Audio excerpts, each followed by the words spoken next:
Establish a clear approval workflow so requests process quickly and correctly. In this video, we'll set up reimbursement approval workflows starting with the main approver. Head to your Policy tab on the left-hand side here, and then click into Expense Reviews and click Edit next to your default policy. Once the main approver clicks Approve, the payment will be released. For many companies, this is someone in finance, accounting, or the direct manager, depending on how centralized approvals are. You can even have multiple steps with specific conditions for each type of reimbursement. Looking at this second box here, the main approver is a person responsible for reviewing reimbursement requests and releasing the payment.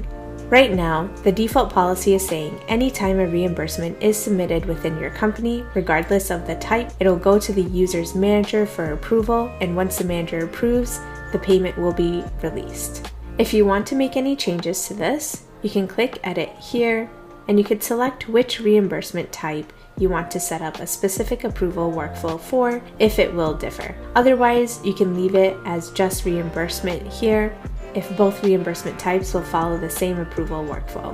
For example, if you have a separate policy for out-of-pocket approvals, you'll select that and you'll click Save, and then you can add the manager here or anyone else that you want to use as an approver with multiple approvers by clicking Add Step, Approval, and then adding, let's say, an admin for a final approver before the payment can get released. If you do have a separate approval workflow for mileage reimbursements, you could click on these three dots, click Duplicate, click Edit here, and you could change this from out-of-pocket to mileage.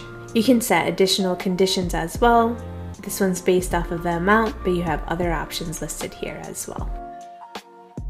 Once this is good, you could click Save, and you could change any of the approval routes here. Reimbursements follow a predictable path regardless of the type, so first users will submit it, it'll go through approval, and then the payment will be released. Once this workflow is set, go ahead and click Save Workflow on the top right. With setup complete, it is time to configure your sync/export settings so reimbursements post to the correct accounts when it comes to accounting.